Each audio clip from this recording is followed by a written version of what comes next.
So, ibig mo sabihin, totoo talaga yon na nanluloko ka lang? Kagaya po ng sinabi ko noong unang hearing, sir, niloloko ko po si Romy, hindi po kayo. Pero sila ang nagpasakay sa inyo, hindi po ako. Anong reason mo? Bakit mo siya niloko? Kagaya po ng sinabi ko noong unang hearing, sir, meron po sana akong gustong patunayan na dalawang bagay. Yan ang unang bagay na nakarating ako dito dahil sa kwento ko sa dalawa. Hindi po kasama kayo. Siya ang nagpasakay sa inyo, sir, hindi ako. Ano nga rason? Bakit mo magloko? Lukuhin si itong kausap mo? Para mapatawag ka dito sa hearing. Kagaya ng sinabi ko pa rin po noong unang hearing, sir, yun pa rin po. Doon ako nakatindig dahil yun po ang katotohanan. Do you think mapapatawag ka dito kung wala yung hindi pinakita ni Morales yung CCTV? At hindi mo alam na sa video na yon na mangloko ka lang? Depende po, sir, yan sa taong nakikinig, sir. Ang akin po... You are lying! Come again, sir? You are lying! Si opinion niyan, sir. Sa akin po naman yung totoo lang. From sa unang hearing hanggang dito. As chairman of this committee, I am going to cite you in contempt for lying. Any objection? Hearing none. I'm ready for You are cited in contempt. Thank you, sir. The fact is that the former PDA agent, Mr. Morales, has not presented any substantial proof to support his claim. It is basic that bare allegation is not evidence and is not equivalent to proof. There is a need to emphasize that mere allegations are not evidence. Wala ni isa sa mga tumistigo sa komiting ito ang nakapag-corroborate sa testimonya ni Ginoong Morales. Bagkus, pinasisinungalingan pa ng mga taga-PDEA mismo ang mga kwento niya. At hanggang ngayon, matapos ang 3 public hearings, ang dokumentong sinasabi ni Morales na siya mismo ang gumawa ay hindi niya maipakita. Naipakita rin last hearing ang questionable pagkatao at integridad ni Morales. Ang dating PDEA Chief, Junicio Santiago, nagsabing kilala umano si Morales sa pagiging sinungaling. Binatikos lahat ni Morales ang lahat ng leader ng PDEA kung saan pinilalabas niya na siya lamang ang tama. Bilang inyong senador at vice chairperson ng committee ito, mandato at responsibilidad ko na alamin ang katotohanan sa di umano'y PDEA leaks. Marami man ang bumabati ko sa akin, patuloy ko pa rin gagawin ang trabahong inaatang sa akin. Naniniwala po ako na kahit saan man humantong ang usaping ito, ang katotohanan ang mananaig at mananahimik ang mga nagpapakalat ng kasinungalingan. Maraming salamat po, Mr. Chair. Senator, thank you, Senator Jinggoy. Senator Chis, you want to have your opening statement? Thank you. Salamat.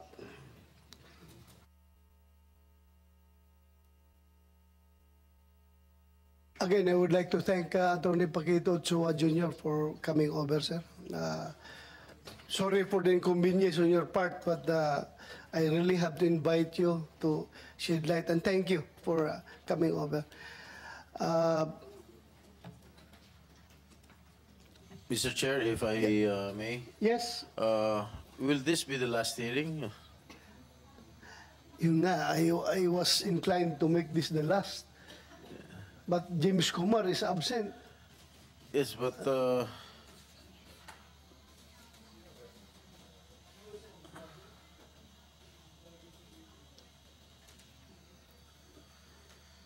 anyway, Mr. Chair, can I be the first to ask questions, Mr. Chair, if I may? Or for Mr. Morales? I think Mr. nakiusap Ochoa. si Alright, Atty. sige. Ochoa na Okay, please. meron pa siyang mga importanteng bagay, so pwede natin siya unahin. Please. Thank you, thank you. Anybody from you can butt in anytime. I just would like to ask the first question to Secretary Ochoa.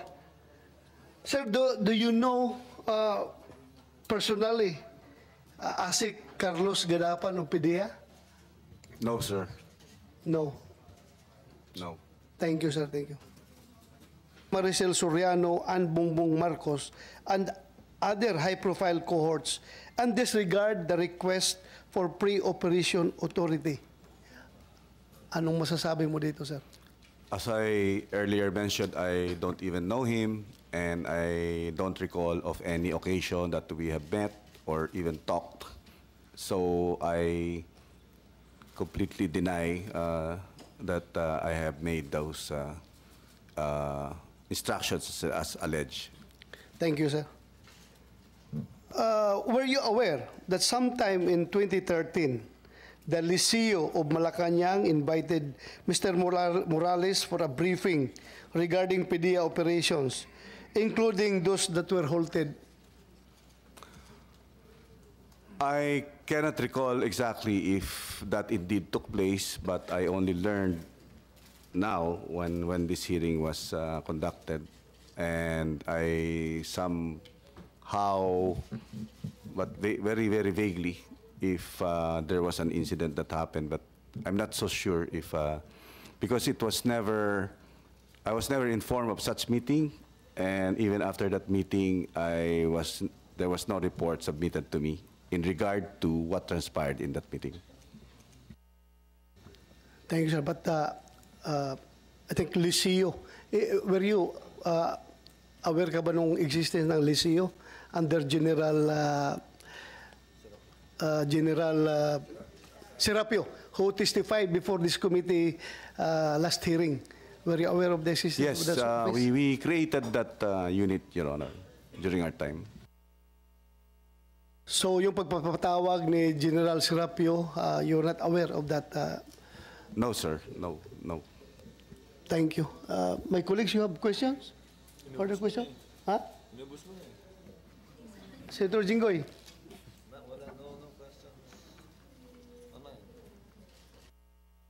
Thank you, Mr. Chair. Mr. Chair, paano ba na-implicate yung pangalan ni Attorney Ochoa? Sino ba? Sinabi ni Morales? According to former agent Jonathan Morales, he was told by then Gadapan. Asik Gadapan, the Deputy Director General for Operations, when he was about to travel abroad for schooling in ILIA, International Law Enforcement Academy in Bangkok, Thailand. He was told by Gadapan that the one who instructed for the halting of this operation was then Executive Secretary Attorney Paquito Ochoa. All right. Yes, kilala mo ba ito si Agent Morales? No, sir. So, ano ba yung palagay mo sa motibo niya? Bakit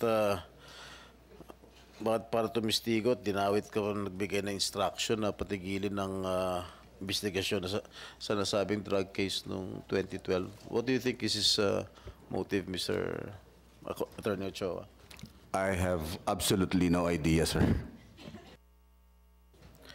Well, alam mo, Mr. Chair, hindi naman natin pwedeng tanungin si Attorney Gadapan dahil patay na siya, no? Dahil di ba?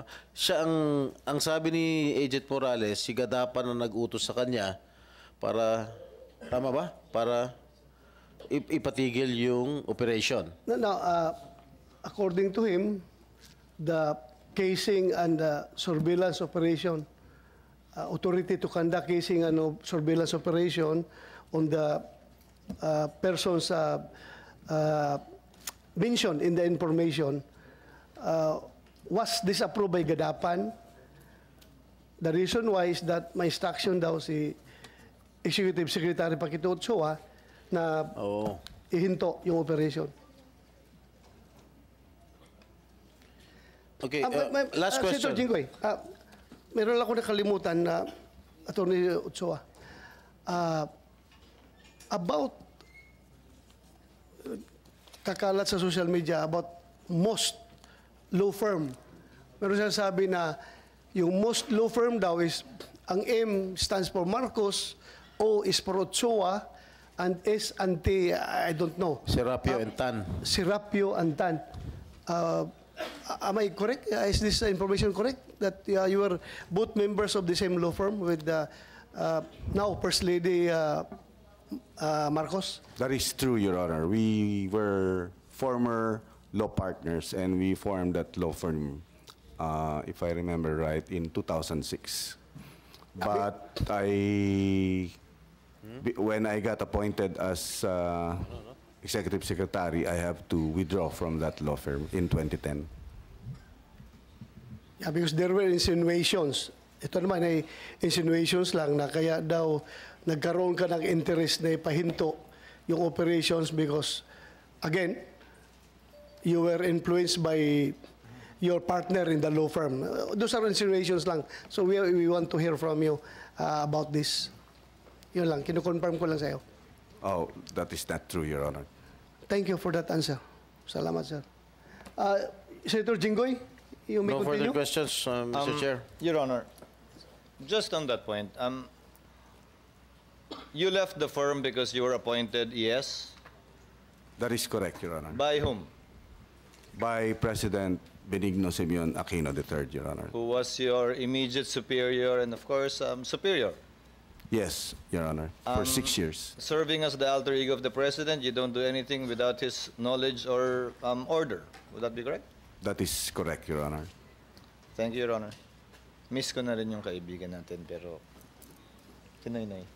Thank you, Your Honor. Unless I don't have any further questions, Mr. Chairman. So thank you. Salamat, Senator Chis. Dito na kay Morales. Morales ka na?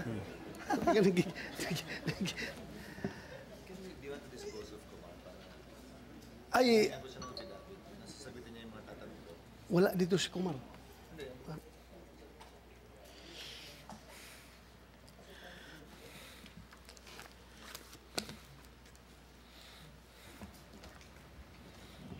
Yung lawyer ni Kumar, nandito? Lawyer of James Kumar. Where is he? Umalis na?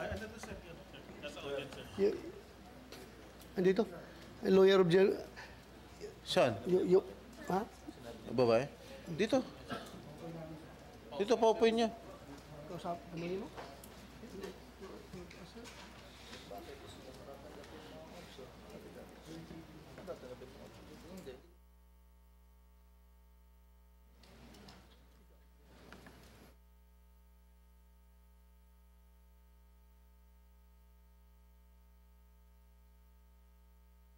We can ask the lawyer of Mr. Kumar. 1 minute suspension, Senator All right. Jinggoy. If I may.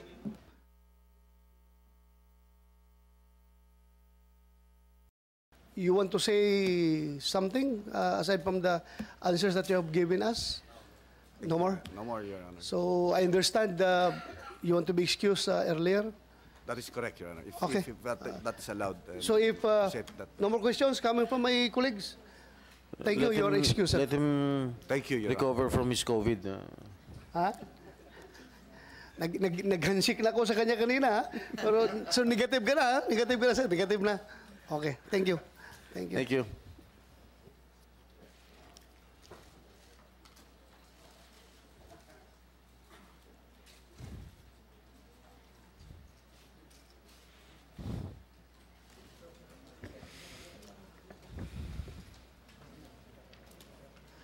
I just would like, I just would like to,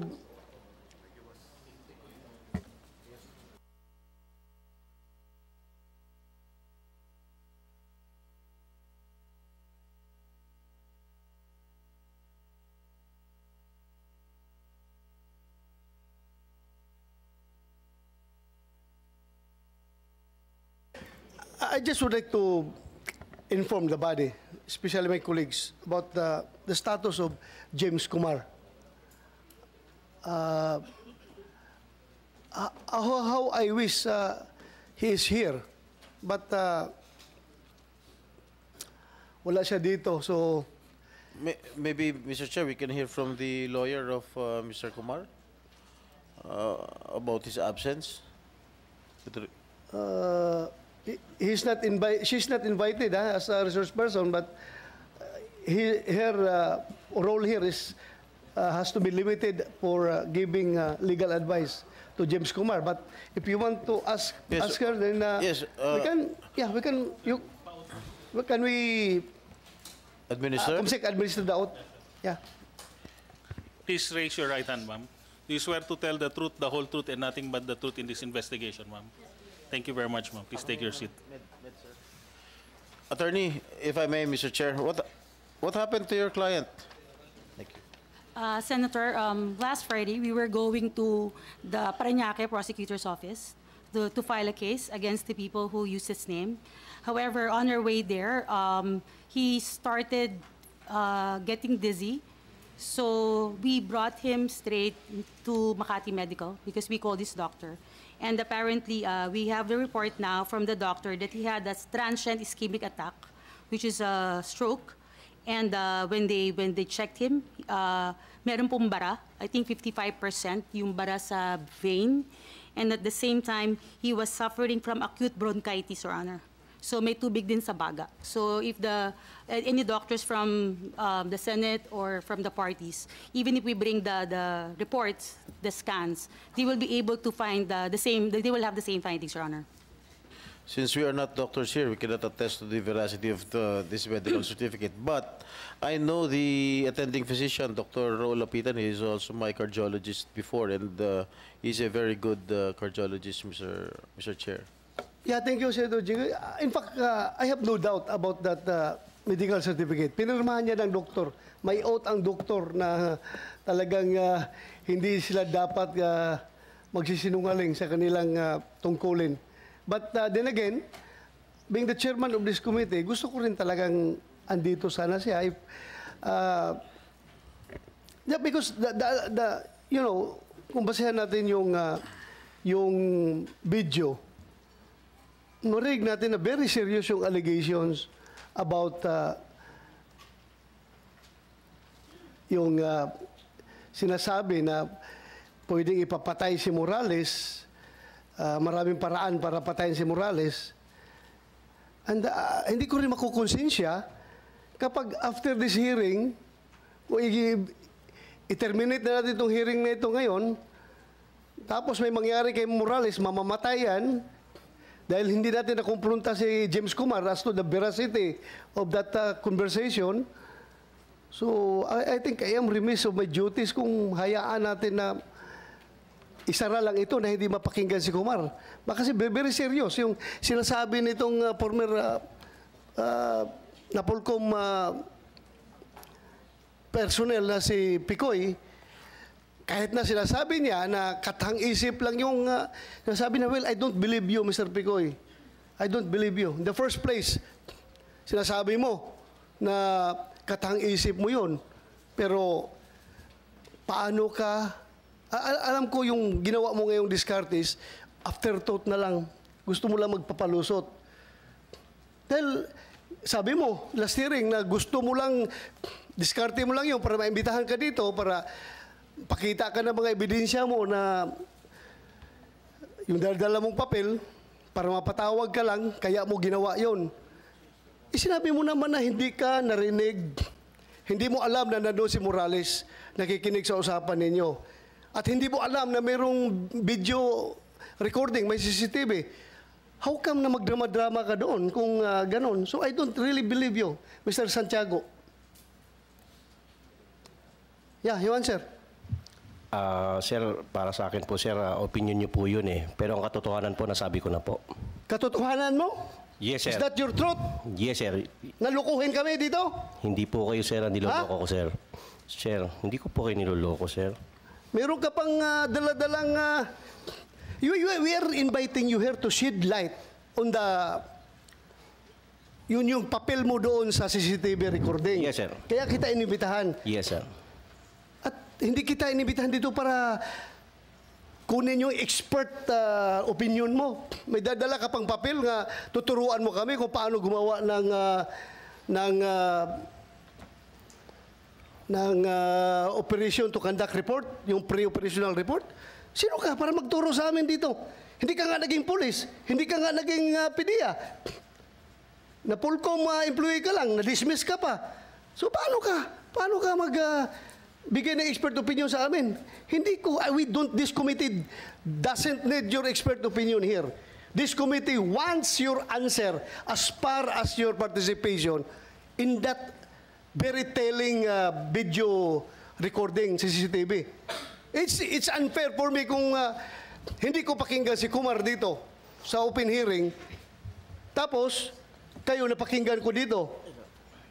As your allegation na pwedeng patayin si Morales anytime, in any kind of method, in any manner, kung mangyari yan after the hearing, kasi you are claiming na talagang magaling ka, marami kang kaso.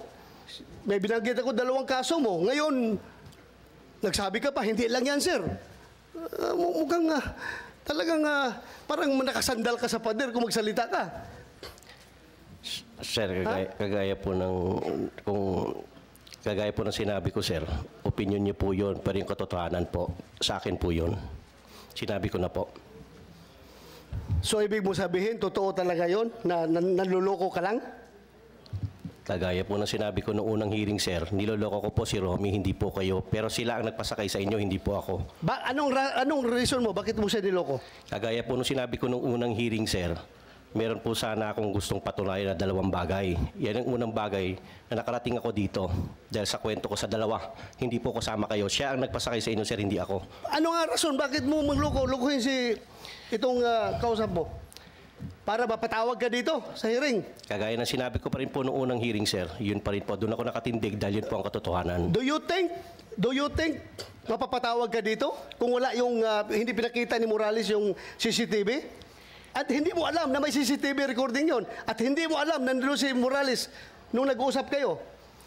Kagaya po, sir, ng sinabi ko, sir, iyan po ay lahat ay isang katang-isip na para sa kanila lang. Pero ang nangyari, sila ang nagpasakay po sa inyo, hindi po ako. Sila lang po ang pinapasakay ko, sir.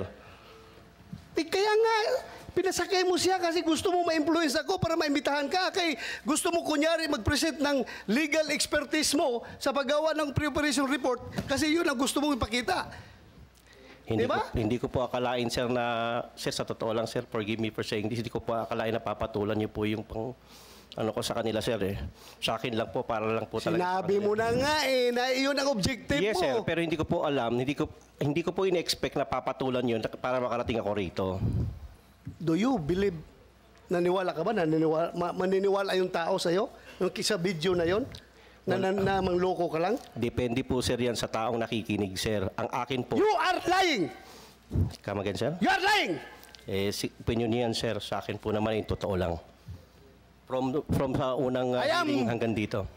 As chairman of this committee, I am going to cite you in contempt for lying. Any objection?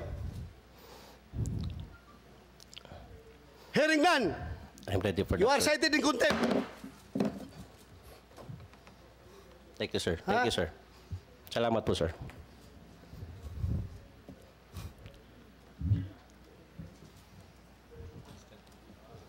Kumsik, you take custody of this person.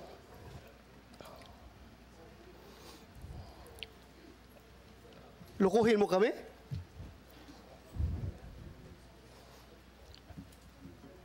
May dala na po akong bag, sir. Kunin mo na yung bag. Ha? 1 minute suspension.